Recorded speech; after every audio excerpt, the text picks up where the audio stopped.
यादव और आज आपको हम ट्रायगोनोमेट्री पढ़ाने वाले हैं, जिसको हिंदी में हम लोग क्या कहते हैं, त्रिकोणमिति। ठीक है, त्रिकोणमिति मतलब तीन कोण और तीन भुजाओं के जो संबंध होते हैं उसी को हम लोग कहते हैं त्रिकोणमिति, मतलब ट्रायगोनोमेट्री। ठीक है, तो ट्रायगोनोमेट्री के अध्ययन कौन सा ट्रायंगल में करेंगे? तो ट्रायगोनोमेट्री का अध्ययन जब भी हम लोग करेंगे तो वह राइट एंगल में करेंगे। राइट एंगल बोला जाए जिसका एक कोण कितने डिग्री का बने? 90 डिग्री का बने। तो ये कोण जो देख रहे हैं, ये कोण एक जो हम बना रहे हैं, ये मेरा 90 डिग्री का कोण बन गया। 90 डिग्री का मतलब बोला जाए तो ये मेरा 90 डिग्री का कोण बन गया। ठीक है, मतलब एक कोण 90 डिग्री का, तो इसे हम लोग कौन सा कोण बोलेंगे? राइट एंगल, समकोण त्रिभुज। तो थोड़ा सा ध्यान से समझने का प्रयास कीजिएगा। और ये आपका ए है, ये आपका बी है और ये आपका सी।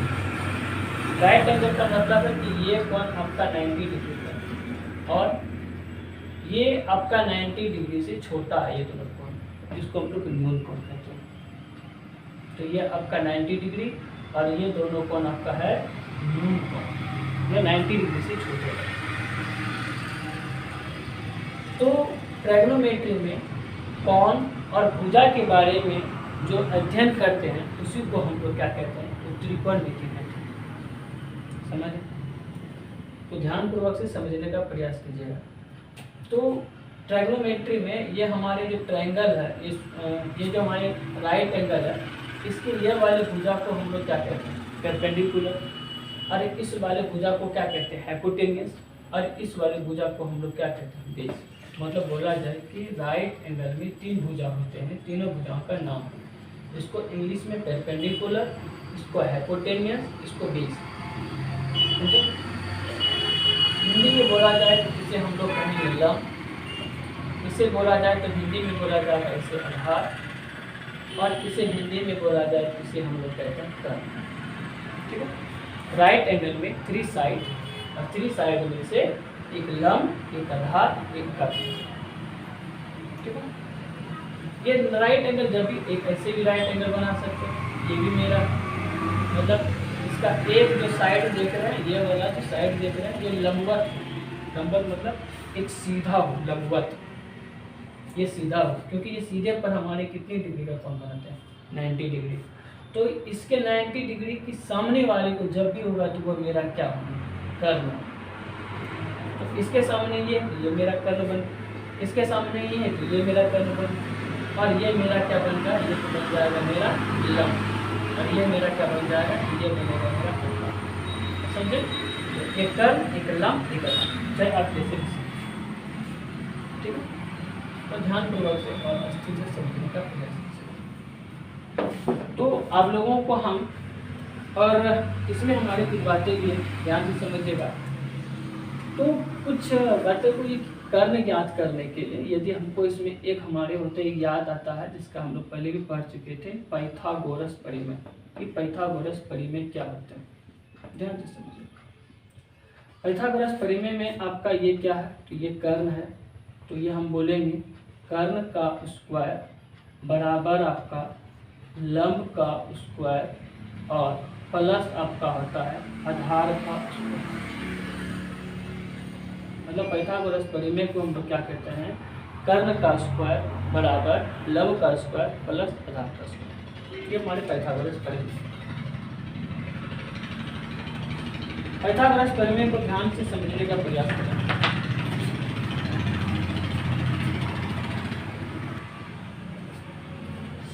ठीक है, तो ये मेरा हो गया क्या? पाइथागोरस परिमेय, जिसे हम लोग कहते हैं कर्ण स्क्वायर बराबर लंब का स्क्वायर प्लस आधार का स्क्वायर। अब इसमें पाइथागोरस परिमेय से हम लोग ये 3 साइड को हम निकाल भी सकते हैं, लेकिन 3 साइड में किसी 2 साइड को लेना पड़ेगा, तीसरा साइड हम लोग प्राप्त कर सकते हैं। इसे हम लोग किस विधि से? तो पाइथागोरस परिमेय से प्राप्त करेंगे। तो इसमें क्या बातें आती हैं, थोड़ी सी संबंध जानते हैं कि ट्रायगोनोमेट्री में संबंध जो हमारे होते हैं, भुजा के बारे में थोड़ा सा बताने का प्रयास करें। ये मेरा कर्ण है, तो कर्ण के साथ किसके संबंध होंगे? तो कर्ण का जो संबंध होगा अनुपात में, तो कर्ण और लंब के बीच में संबंध है। एक संबंध। कर्ण और दूसरा संबंध किसके बीच में? तो कर्ण अनुपात या आधार के बीच में। ठीक है। यदि हम लंब को लेते हैं तो लंब अनुपात कर्ण के बीच का एक संबंध है, और लंब को फिर लेंगे इसके किसके बीच में संबंध आएंगे? लंब अनुपात आधार के बीच में संबंध है। ठीक है। यदि आप आधार ले रहे हैं और आधार संबंध किसके बीच में होंगे? कर्ण के बीच में। फिर आप आधार ले रहे हैं और आधार अनुपात किसके बीच में? लंब के बीच में। तो 3 साइड में कितने संबंध हमारे होते हैं? 6 संबंध होते हैं। 1 2 3 4 5 6 संबंध। राइट एंगल में भुजा के अनुपात को कितने अनुपात? भुजा के अनुपात में 3 होते हैं, सॉरी 6 होते हैं। कर्ण अनुपात लंब, कर्ण अनुपात आधार, कर्ण लंब अनुपात कर्ण, ये संबंध आते हैं। कर्ण के संबंध लंब के साथ, फिर कर्ण के संबंध आधार के साथ, फिर लंब के संबंध कर्ण के साथ, फिर लंब के संबंध आधार के साथ, फिर आधार के संबंध कर्ण के साथ, फिर आधार के कर्ण लंब के साथ। मतलब 6 गो आते हैं।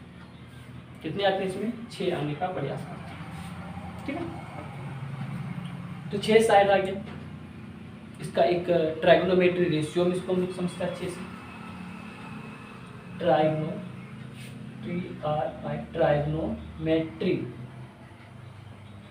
ट्राइगोनोमेट्री रेशियो, ध्यान से समझिएगा। ट्राइगोनोमेट्री रेशियो जिसको हम लोग कहते हैं त्रिकोणमिति का अनुपात। त्रिकोणमिति का अनुपात क्या होता है? तो ये हमारे अनुपात कितने हैं? 6। याद कर लीजिएगा कितने अनुपात ये हमारे? 6। एक हमारे आते हैं साइन, एक हमारे होते हैं कॉस, एक हमारे होते हैं टेन, एक हमारे होते हैं कोसेक, और एक हमारे होते हैं सेक, और एक हमारे होते हैं कॉट। ठीक है। इसमें भी लिखेंगे ए, इसमें भी लिखेंगे ए, इसमें भी लिखेंगे ए, इसमें भी लिखेंगे ए, बराबर। तो ट्राइगोनोमेट्री रेशियो हमारे कितने हैं? 6। ध्यानपूर्वक से समझने का प्रयास करें। तो ट्राइगोनोमेट्री रेशियो निकाले कैसे? ये कर्ण और लंब के बीच के संबंध को ही हमें इसके हमारे 6 संबंध हैं। जो ये संबंध आप बार बार बोलने में आपको हिचकिचाहट आएगा, तो इसीलिए ये ट्राइगोनोमेट्री रेशियो में से लिखने का हम काम करते हैं। ध्यान से समझिएगा। अब समझा रहे हैं, थोड़ी प्रयास कीजिएगा समझने के लिए। अब देखिए, यदि आप लंब और कर्ण के बीच संबंध ले रहे हैं तो ये मेरा हो जाएगा लंब बाई कर्ण। ठीक है। और समझिएगा इसका एक नाम हम दे रहे हैं पंडित बद्री प्रसाद हरि बोल। पहला का मतलब परपेंडिकुलर और E/H। E का मतलब परपेंडिकुलर, B का मतलब बेस, H का मतलब हाइपोटेन्यूस। तो लंब बटे कर्ण, ये मेरा बेस है। बेस को हम लोग क्या कहते हैं? आधार, और आधार बटे क्या हो जाएगा? कर्ण हो जाएगा। ठीक है। ये मेरा क्या है? लंब। तो लंब बाई कितना हो जाएगा? आधार हो जाएगा। ठीक है। और इसको विपरीत कर दीजिए, H को ऊपर कर दीजिए। तो H को ऊपर करेंगे क्या हो जाएगा? कर्ण, और बाई कितना हो जाएगा? लंब। इसको ऊपर कीजिए, इस H को ऊपर कर देंगे। ये मेरा H का मतलब होता है हाइपोटेन्यूस, हाइपोटेन्यूस मतलब कर्ण, और B का मतलब बेस, बेस का मतलब क्या होता है? आधार। ठीक है। इसको ऊपर करेंगे, बेस को ऊपर कर देंगे, क्या हो जाएगा? आधार बटे क्या हो जाएगा मेरा? बेस को ऊपर, नीचे क्या हो जाएगा? लंब। तो ये बात है। ठीक है। लेकिन एक बात है कि साइन का विपरीत क्या होते हैं? तो साइन का विपरीत हमारे होते हैं कोसेक, कॉस का विपरीत क्या होते हैं? सेक, टेन का विपरीत क्या होते हैं? कॉट। अब इसमें एक बातें हम समझेंगे। इसको ऐसे भी याद कर सकते हैं, ऐसे भी लगा सकते हैं, P/H, B/H, उसके बाद P बाई बी। चलिए यहाँ तक tan। साइन का विपरीत क्या होता है? कॉस। इस कर्व को ऊपर कर दें, कर्व को क्या कहते हैं? h बटे कितना हो जाएगा? p। बात तो बराबर है, h को ऊपर करेंगे, p को क्या कर देंगे? नीचे कर देंगे। उसके बाद देखिए कॉस का विपरीत क्या होता है? सेक। इस h को क्या कर देंगे? ऊपर कर देंगे, b को क्या कर देंगे? नीचे कर देंगे। फिर कॉट, b को क्या कर देंगे? ऊपर कर देंगे, और p को क्या कर देंगे? नीचे कर देंगे। बस यही 6 हमारी रेशियो याद कर लीजिएगा, जिसको हम लोग कहते हैं ट्रायगोनोमेट्रिक रेशियो। ठीक है, इसे फिर और कुछ याद करना पड़ेगा, ये आपको याद करना पड़ेगा, कुछ नोट कर लीजिएगा। ठीक है,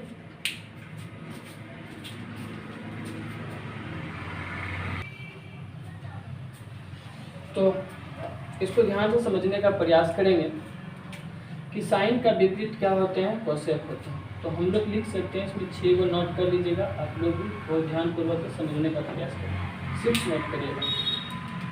साइन का विपरीत क्या होते हैं? लिखेंगे साइन ए बराबर मेरा होता है, साइन का ए क्या हो जाता है?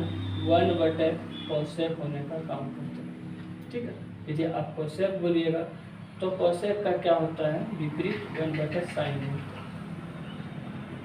ठीक, कॉस का लीजिएगा तो कॉस का क्या हो जाएगा? कॉस ए का लीजिएगा तो 1/ कितना हो जाएगा? इसका सेक ए हो जाएगा। ठीक है, यदि आप सेक को ले रहे हैं इसका हो जाएगा 1/ कितना हो जाएगा? कॉस का। विपरीत चल रहा है, कॉस का सेक होता है। यदि आप tan को ले रहे हैं तो tan ए को लीजिए, tan ए बराबर कितना हो जाएगा? tan का क्या होता है? कॉट होते हैं, तो 1/cot ए लिखेंगे। यदि आप कॉट को ले रहे हैं तो 1/tan लिखेंगे। बात तो वही आ रहा है।